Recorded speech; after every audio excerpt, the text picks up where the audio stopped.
기도하다가 죽지라는 제목의 말씀을 전해드렸습니다.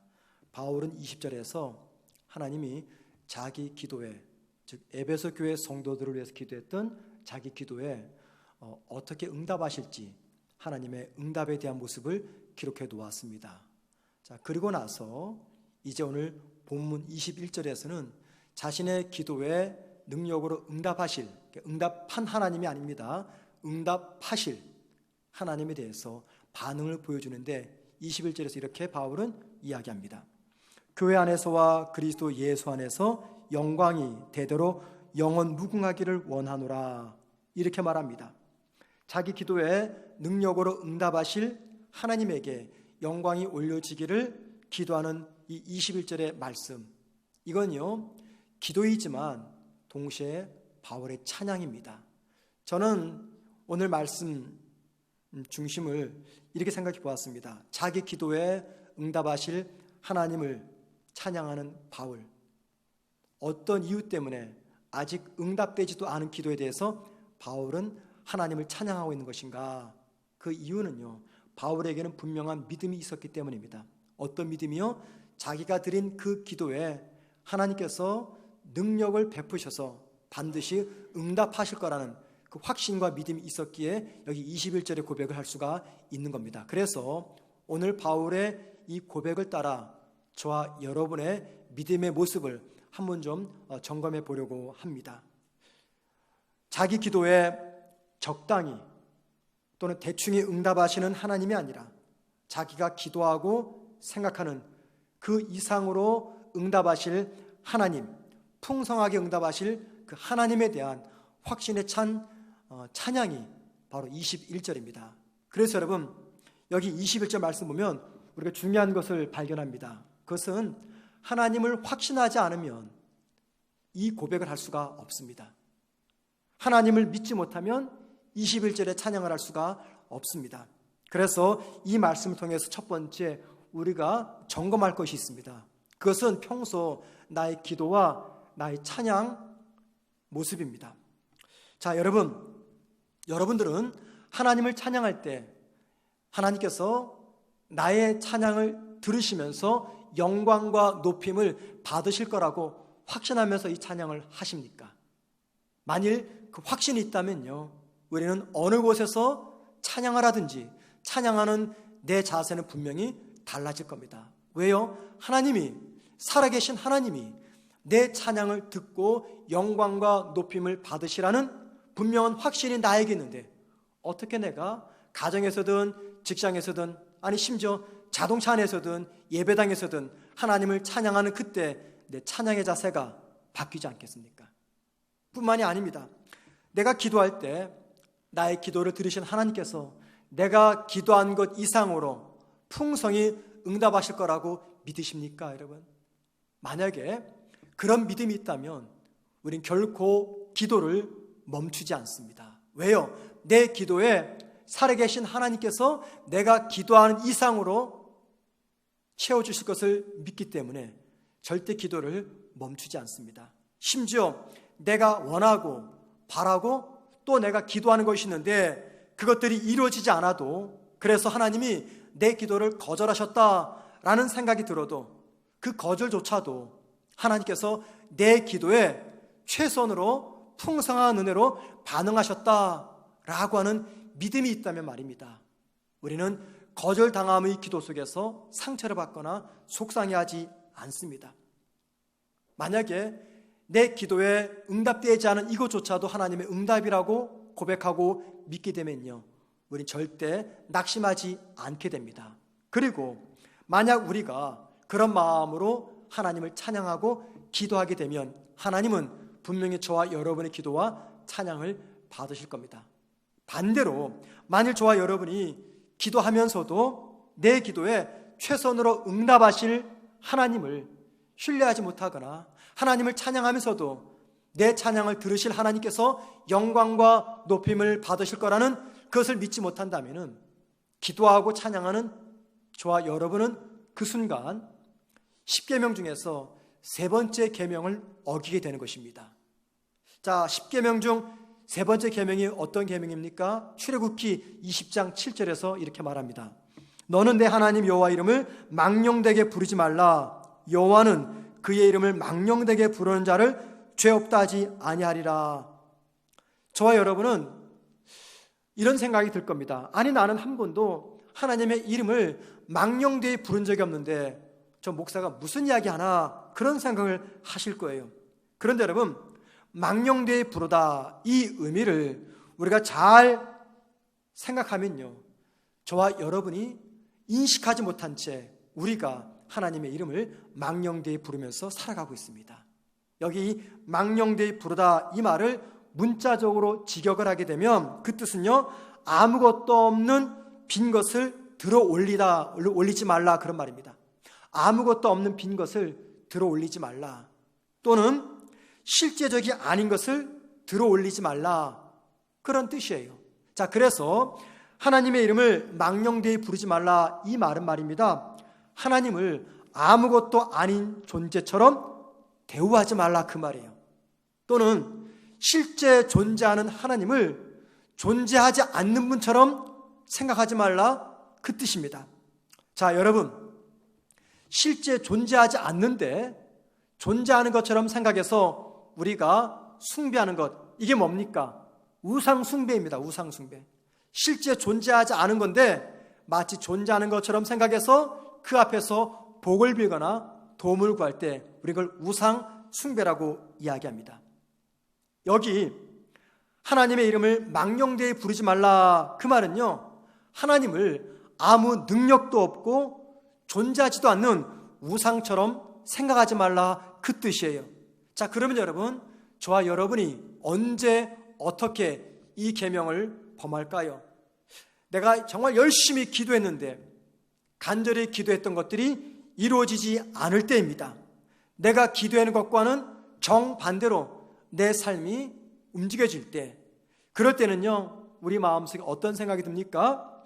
하나님은 살아계셔서 내 삶의 일거수일투족을 보고 듣고 알고 계시다는 하나님의 그 말씀이 믿어지지가 않습니다. 그리고 하나님을 존재하지 않는 우상처럼 생각해서 하나님의 능력을 부정하거나 혹은 하나님의 능력을 과소평가할 때가 있습니다. 자, 그때 저와 여러분이 하나님을 찬양한다고 생각해 보십시다. 그때 하나님께 저와 여러분이 기도한다고 생각해 보십시다. 그 찬양과 기도는 어떤 찬양일까요? 그때 부른 나의 찬양을 통해서 하나님이 영광을 받으실까요? 아닙니다. 그때 부르는 나의 찬양은 단지 형식적이고 허공을 향해서 소리치는 소음밖에는 안 됩니다. 그래서 오늘 본문에서 바울은 형식적으로 기도하고 형식적으로 찬양하는 저와 여러분에게 경고의 메시지를 보내고 있는 것입니다. 하나님을 신뢰하지 못하는 기도와 하나님을 의식하지 않는 찬양은 하나님을 찬양하는 것이 아니고 하나님께 영광을 돌리는 것은 더더욱 아닙니다.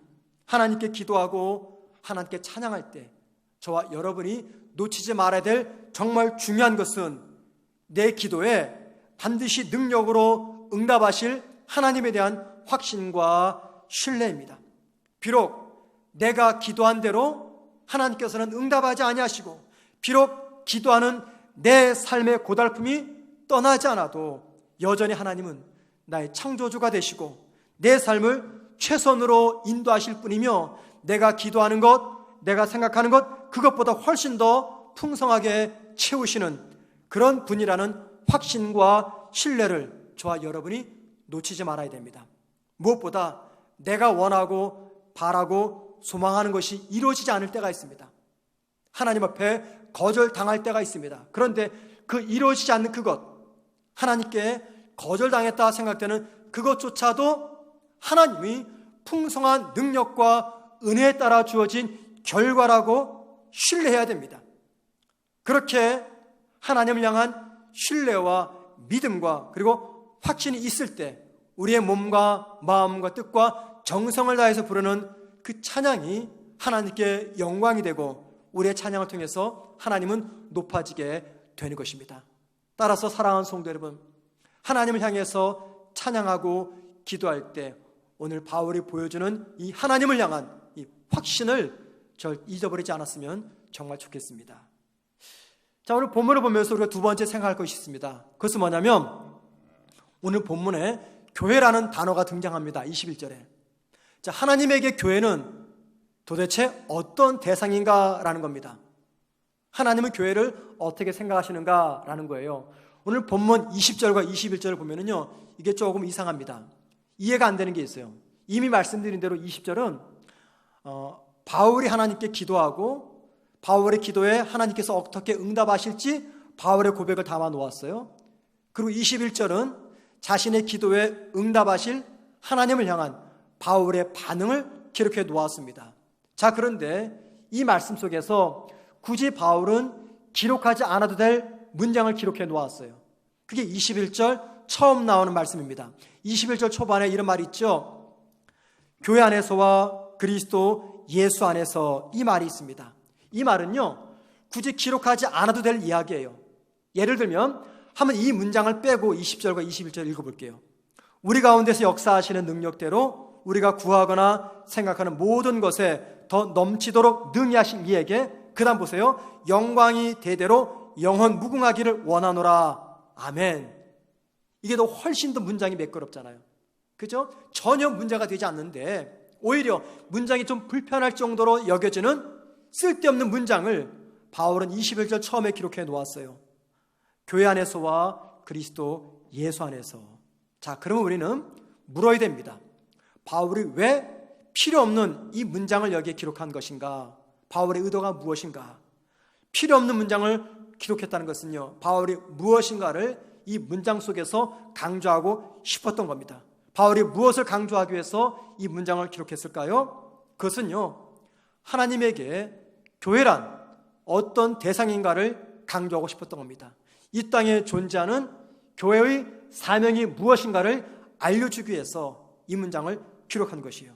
그래서 여러분, 저와 여러분은 여기 교회 안에서와 그리스도 예수 안에서 이 의미가 무엇인지를 밝혀내야 됩니다. 하나님이 죄인을 구원하고 교회를 세우는 이 일을 당신의 아들이신 예수님을 십자가에서 죽게 하시면서 시작하셨어요. 그리고 그 주님의 부활을 통해서 이 땅에 교회를 세우시고 성도를 구원하는 그 일을 완성하셨습니다. 십자가 죽음으로 시작하셨고 부활로 완성하셨어요.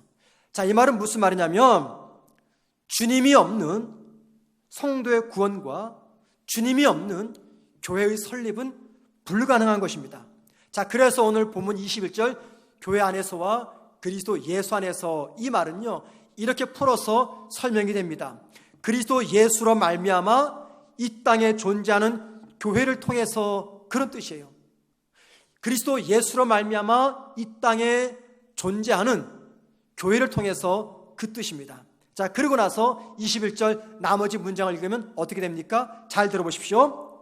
그리스도 예수로 말미암아 이 땅에 존재하는 교회를 통해서, 그 다음 하나님께 영광이 대대로 영원 무궁토록 올려지기를 원하노라 라고 말합니다. 이 말씀에서 바울이 지금 뭘 강조하고 있습니까? 주님을 통해서 이 땅에 세워진 교회의 목적이 무엇이냐, 이걸 알려줍니다.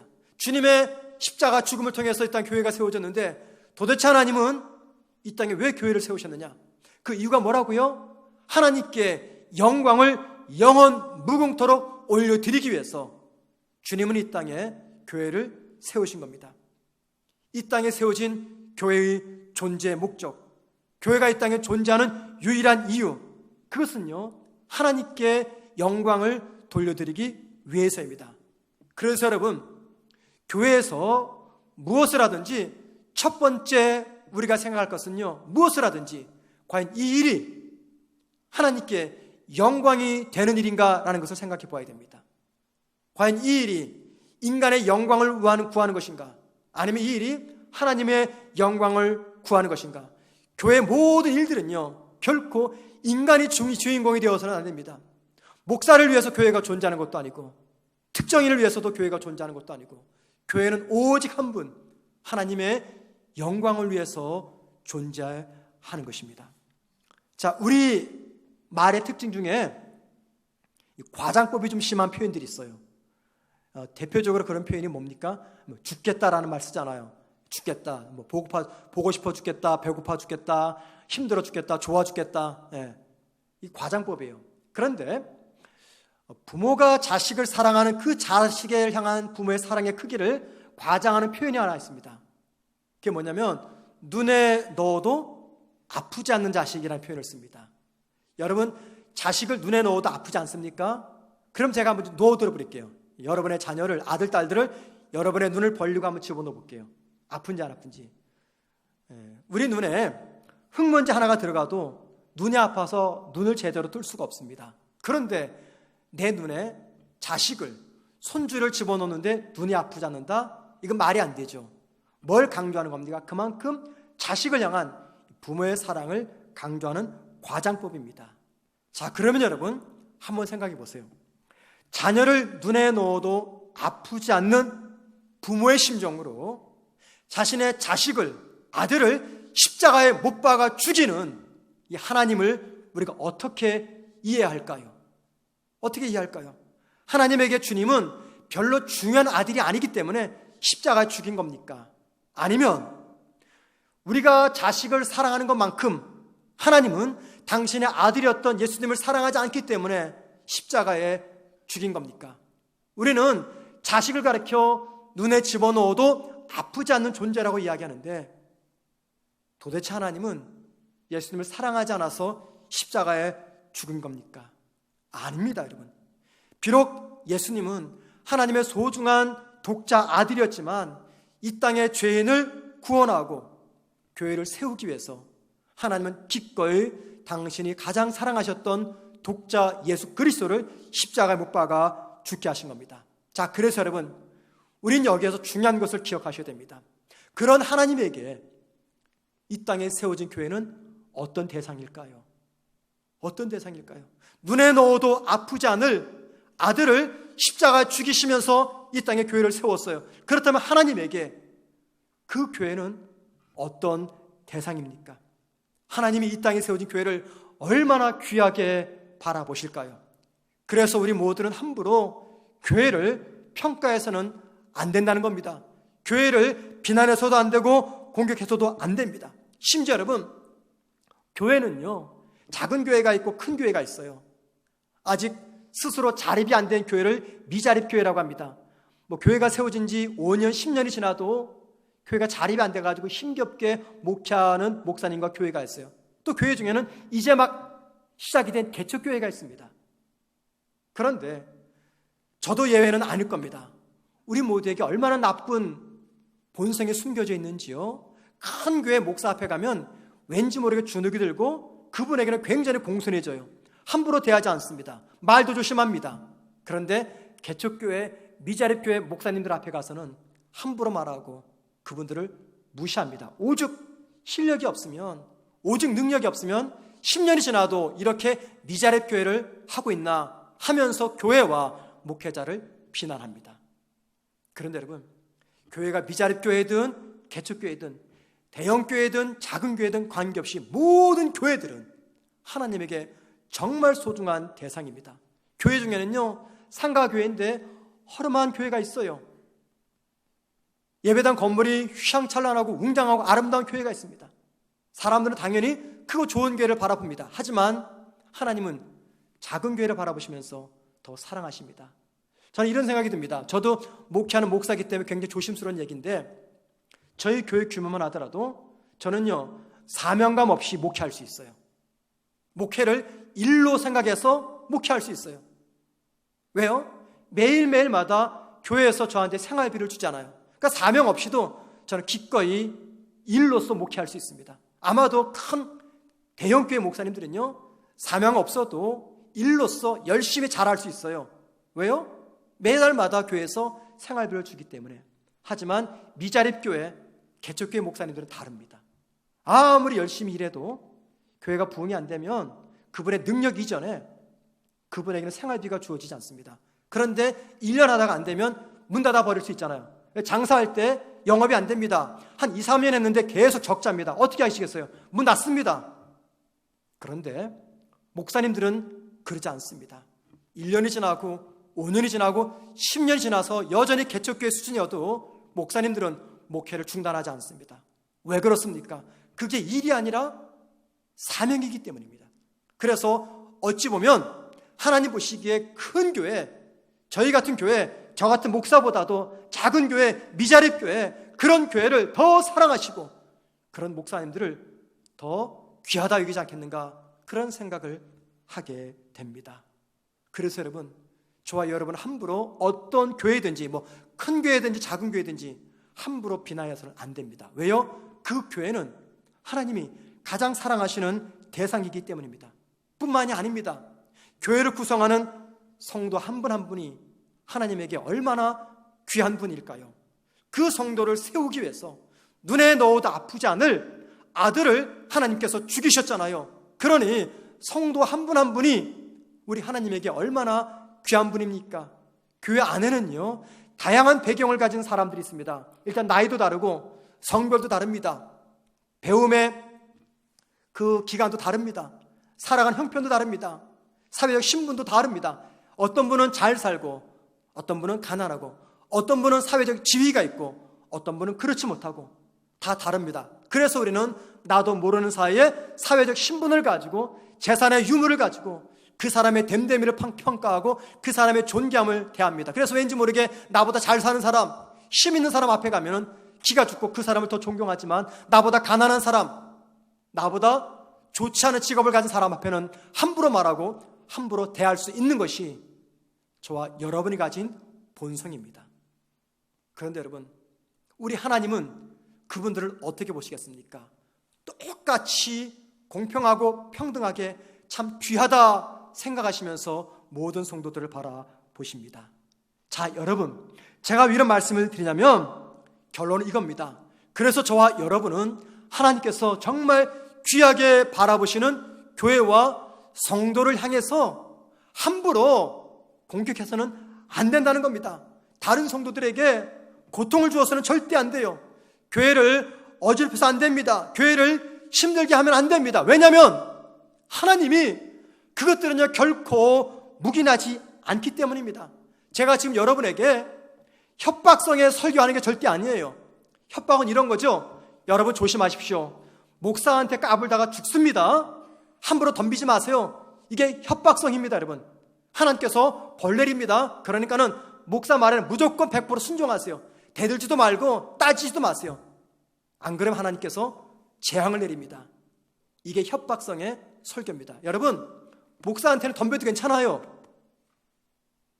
너무 심하게 말고. 그런데 조금 약하게 덤벼도 괜찮습니다. 왜냐하면 제가 죽으면 되거든요. 제가 참아내면 돼요. 그런데 목사한테는 그래도 되지만 적어도 교회와 성도들에게는 그러시면 큰일 납니다. 자, 생각해 보세요. 기독교 역사가 2000년입니다. 지난 2000년 동안 사탄이 이 교회를 이 땅에서 제거하기 위해서 얼마나 극악무도하게 교회를 공격했을까요? 예를 들면 초대교회 시절 약 60년경 우리가 잘 아는 로마의 네로 황제부터 시작해서 250년 동안 10명의 황제가 거쳐갔는데 티아누스 황제까지 10명의 황제가 250년 동안 60년대에서 303년까지 이 땅에 있는 기독교를 말할 수 없이 박해했어요. 기독교인을 잡아다가 가두고 죽이고 불에 태우고 사자밥이 되게 하고, 그러니까 그때는요 우리 같은 교회당 건물이 없었어요. 다 가정집, 지하동굴 이런 데서 모였습니다. 얼마나 극렬하게 교회를 박했든지 그걸 가리켜서 10대 박해라고 이야기합니다. 어디에 사탄이 로마 황제만 그렇습니까? 힘이 있고 또 똑똑하다는 사람을 이용해서 얼마나 많은 그리스도인과 교회를 박해했습니까? 예를 들면 로마 황제뿐만이 아니라 스탈린, 모택동, 또 히틀러, 김일성 등과 같은 독재자들, 공산주의 지도자들을 통해서 얼마나 극렬하게 사탄은 교회를 공격했습니까? 뿐만이 아닙니다. 머리가 비상한 천재들을 이용해서 교회를 없애려고 했습니다. 지금도 사탄은 과학과 상업주의와 타락한 문화를 가지고 교회를 위협하고 성도의 신앙을 위협합니다. 영국을 가리켜 유럽 기독교의 최후의 보류다, 그런 말을 해요. 유럽 기독교의 최후의 보류다. 왜냐하면 유럽의 모든 기독교가 지금 무너지고 있죠.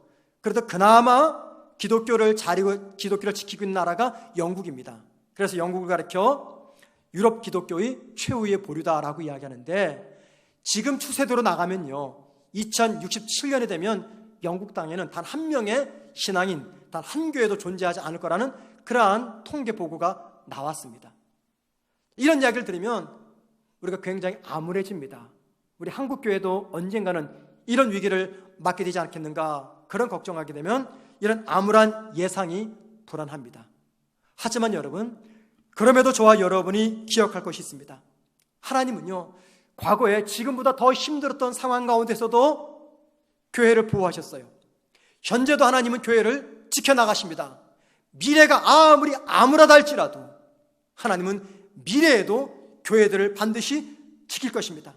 만일 위기 때마다 하나님이 교회를 보호하지 않았다면 어떻게 기독교가 지난 2000년 역사 동안에 그 생명을 지켜나올 수가 있겠습니까? 하나님께서 능력으로 보호하지 않았다면 그 모진 박해 가운데서 어떻게 교회가 2000년의 시간을 거치면서 생존할 수가 있었을까요? 교회는 모진 고통과 아픔과 환난 가운데서도 하나님의 능력과 은혜로 생명을 지키면서 이 땅에서 존재해 왔습니다.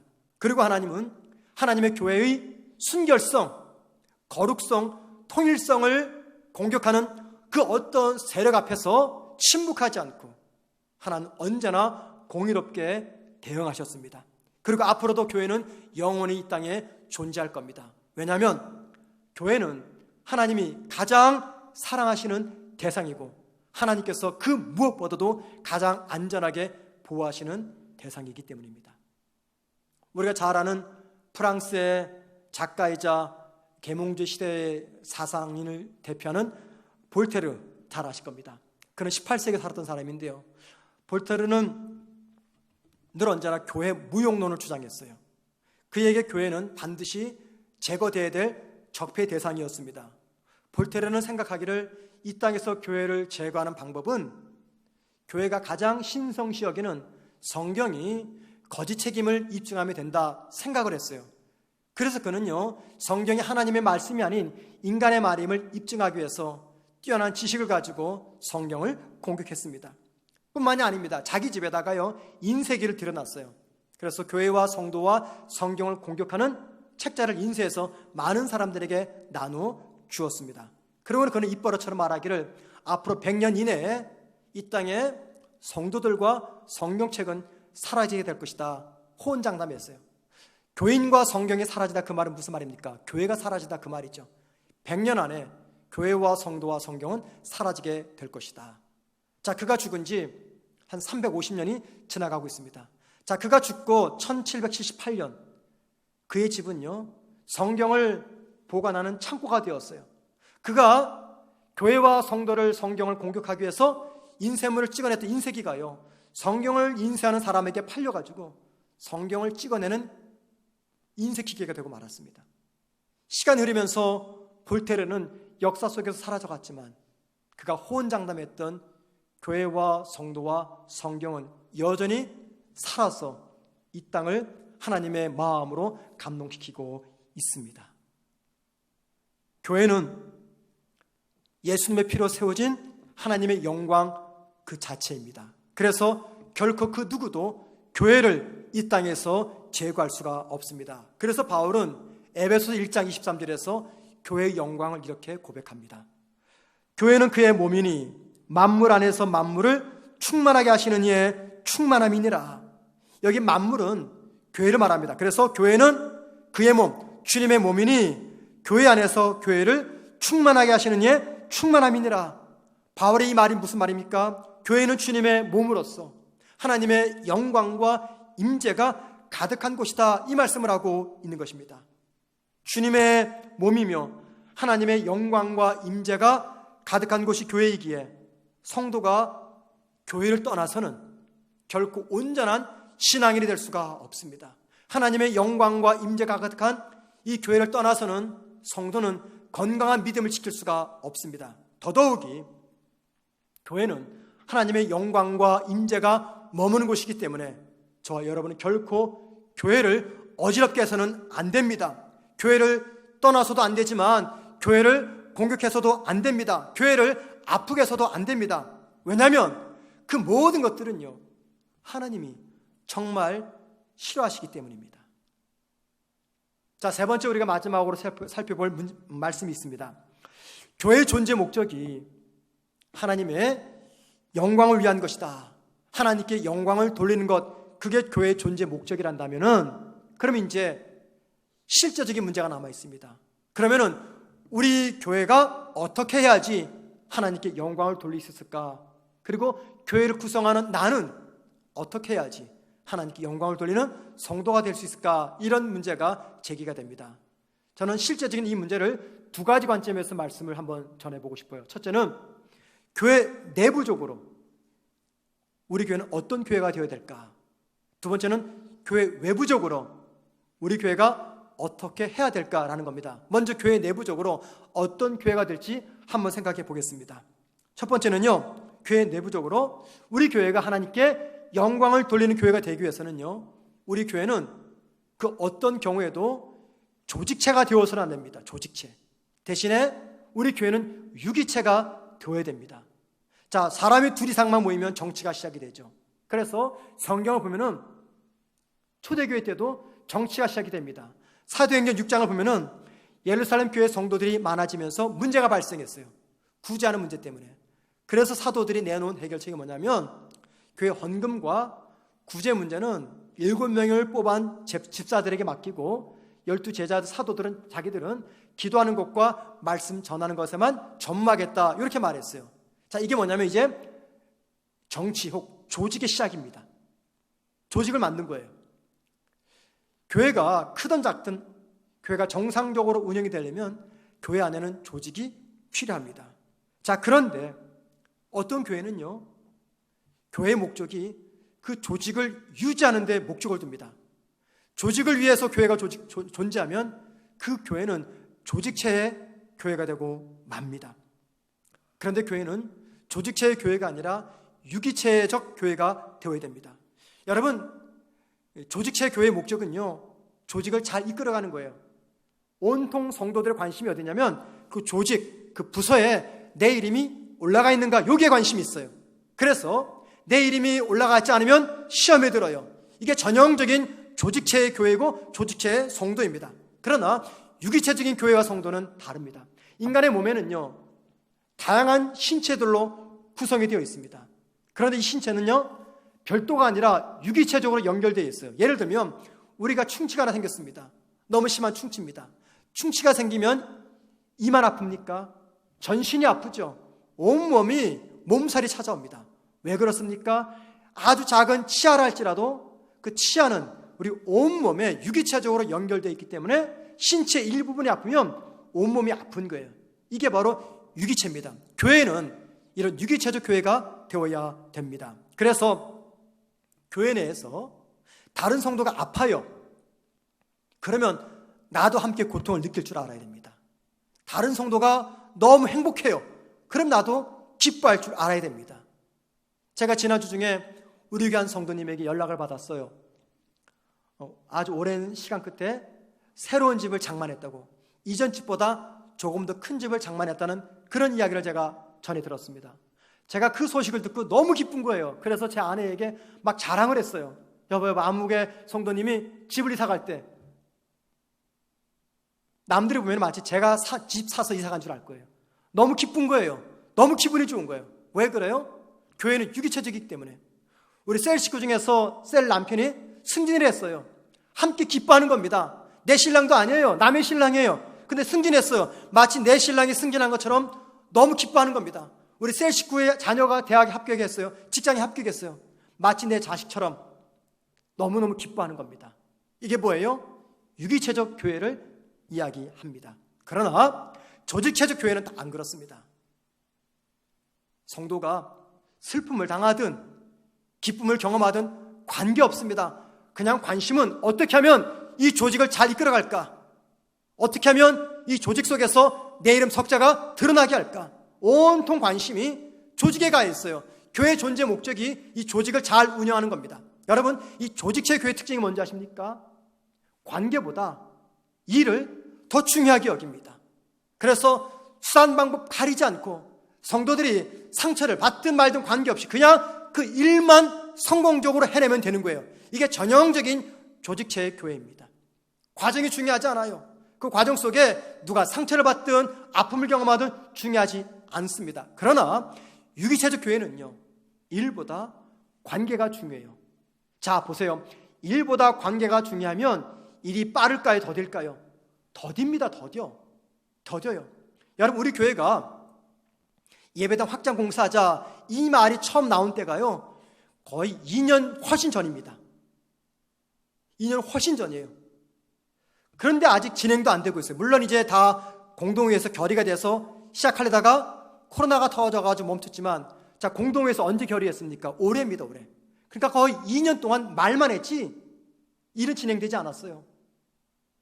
이 조직체적 관점에서 보면요, 이게 잘못된 거죠. 너무 늦는 거죠. 아니, 2년이 지났는데 뭐가 됐어요? 아무 된 게 없어요. 그런데 교회는 일보다 관계가 중요하기 때문에 좀 더디더라도 모든 장로님들이, 모든 성도님들이 누구도 상처받지 않고 한 마음이 되어가기 위해서 기다릴 줄 알고, 반대하는 그분의 생각도 이해하고 찬성하는 그분의 생각도 이해하면서 서로의 감정을 교류하면서 함께 걸어가는 거죠. 왜요? 유기체적 교회는 일보다 관계가 중요하기 때문입니다. 사랑하는 성도 여러분, 조직체적인 교회는요, 속도는 빠릅니다. 그러나 그 과정 속에 많은 사람들이 아픔을 경험합니다. 그러나 유기체적 교회는요, 조금 늦더라도 함께 걸어갑니다. 교회가 유기체가 아니라 조직체가 되면 교회 위기가 시작이 됩니다. 연말만 되면 목사들은 많이 힘들어집니다. 저도 지금부터 벌써 골치가 막 아파요. 뭐 때문에 그러냐면은 새해가 되면 새로운 교회 봉사 조직을 세워야 되잖아요. 그렇죠? 여러 가지 부서가 있는데 성도들을 그 부서에다가 이렇게 임명을 해야 됩니다. 그러면은 그 중에는 그 자리에 임명되는 성도가 있고 임명되지 못하는 분이 있어요. 임명되는 분은요, 아, 내가 그래도 인정받아서 목사가 나를 인정해줘서 이 자리에 세우시는구나, 이런 생각이 들 수가 있고, 임명이 안 되는 분은요, 교회가 나를 무시했어, 목사가 나를 인정하지 않아, 이 교회는 사람 볼 줄 몰라 하는 섭섭하고 그리고 예민한 생각이 들게 되는 거죠. 그래서 연말이 되면 많은 성도들이 시험에 빠지고 목사들의 흰머리카락은 더 늘어납니다. 교회가 조직을 강조하고 조직체가 되어가면 그 조직 속에서 내 의견, 내 생각이 얼마나 존중받느냐, 이게 중요해요. 내 생각, 내 의견이 무시되면요, 내 마음속에 분노가 치밀어 올라와요. 섭섭함이 생깁니다. 그리고 그 섭섭함과 분노는 바로 교회를 향한 공격으로 이어지게 됩니다. 자, 그렇게 되면 그 성도뿐만이 아니라 그런 성도가 많은 그 교회는 결코 하나님께 영광이 되지 못합니다. 그러나 이와는 반대로 유기체가 되면은요, 나의 뜻, 나의 생각 다 중요합니다. 그러나 다른 사람을 존중하기 때문에 기꺼이 말하고 싶고 주장하고 싶은 내 자유를 내려놓습니다. 그리고 그를 위해서 내가 종이 됩니다. 그리할 때 교회는 더 건강한 유기체적 교회가 되는 것입니다. 이것이 우리가 하나님께 영광을 돌리기 위해서 교회 내부적으로 갖춰야 될 교회의 모습입니다. 교회는 조직체가 아니라 유기체입니다. 두 번째, 그렇다면 우리 교회가 하나님께 영광을 돌리기 위해서 교회 바깥으로는 어떻게 해야 되는 것인가? 간단합니다, 여러분. 하나님이 좋아하시는 일을 하면 돼요. 얼마나 쉬워요. 하나님께 영광을 돌리기 위해서는요, 하나님께서 좋아하시는 그 일을 하면 됩니다. 여러분, 하나님이 가장 좋아하시는 일이 뭘까요? 이 답도 간단해요. 하나님께서 교회를 세우신 목적이 무언가를 생각해 보면 돼요. 하나님께서는 이 땅에 교회를 세우신 목적은 땅끝까지 구원의 복음을 전하기 위해서 교회를 세웠습니다. 따라서 하나님이 가장 좋아하시는 일이란 교회가 세상을 향해서 복음을 전하는 것입니다. 그리고 교회와 저와 여러분이 하나님의 영광을 드러내고 하나님이 가장 좋아하시는 이 일을 최우선적으로 하게 되면 우리 하나님은 저와 여러분을, 우리 교회를 반드시 축복하십니다. 저는 우리 교회에서 목회하면서 사실 축복에 관한 설교를 거의 하지 않았어요. 이 기복신앙이 될까봐, 신앙의 본질을 놓칠까봐 축복받는 내용의 설교를 한 적이 한 번도 없습니다. 그런데 오늘 말씀은 다릅니다. 하나님은 분명히 하나님의 영광을 위해서, 하나님의 기쁨이 되기 위해서 자신의 모든 것들을 희생하는 그 교회, 개인, 가정을 결단코 외면하지 않습니다. 여러분, 하나님 살아계시죠?